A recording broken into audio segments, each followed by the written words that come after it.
Hi, I'm your 47th District State Representative Mark Hargrove.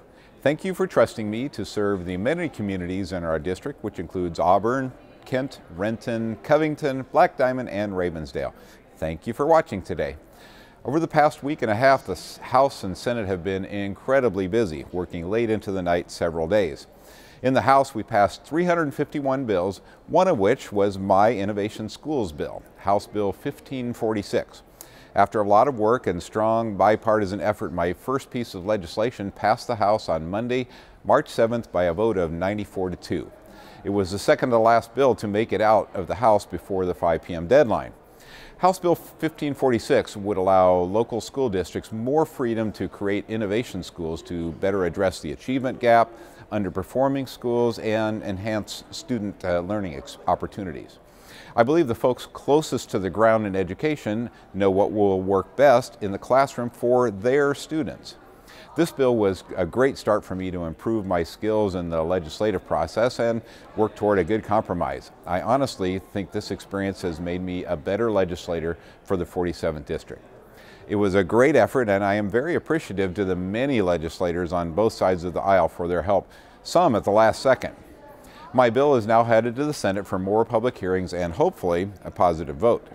I would love to hear your thoughts on this approach to education and any ideas you believe can make the bill better. We have also debated some very emotional issues. I was surprised to see such passion and even tears from my fellow representatives. One example was House Bill 1267. It is a bill that would allow a paid surrogacy in Washington state. Currently, compassionate surrogacy is allowed and practiced in the state, but paying a woman to have a child is illegal. In fact, a 2009 PBS report on paid surrogacy pointed out that commercial surrogacy is banned in almost every developed country in the world except the U.S. However you feel about this issue, several legitimate concerns were raised by my colleagues, many of them by a King County Democrat. One of the concerns was that there would be no state oversight of this market. Since when does Washington not take an interest in the health and safety of employees? Our state is generally concerned with just about all matters related to employee and employer relationships.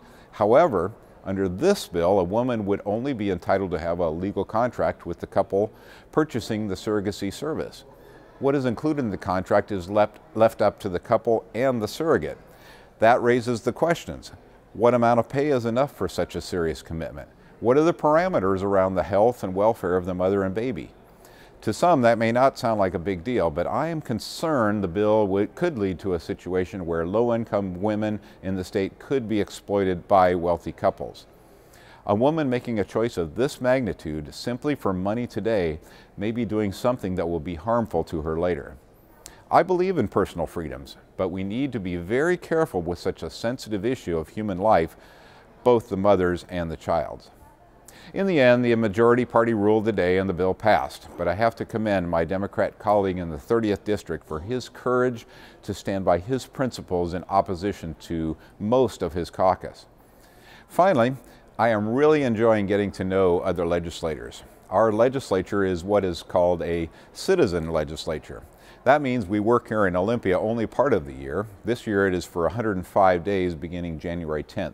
The rest of the year, we all have regular jobs. There are farmers, lawyers, pilots, moms, dads, and small business owners, among any other professions. The majority of the year, we are at home working at those jobs, so we stay in touch with the issues that our neighbors are concerned about. I hope that if you see me around town, maybe at the Covington Costco, you will say hello. It's always nice to meet new people and see old friends in the community.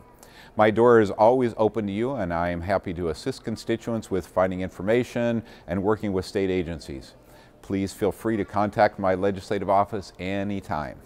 Thank you for the opportunity to serve as your local representative.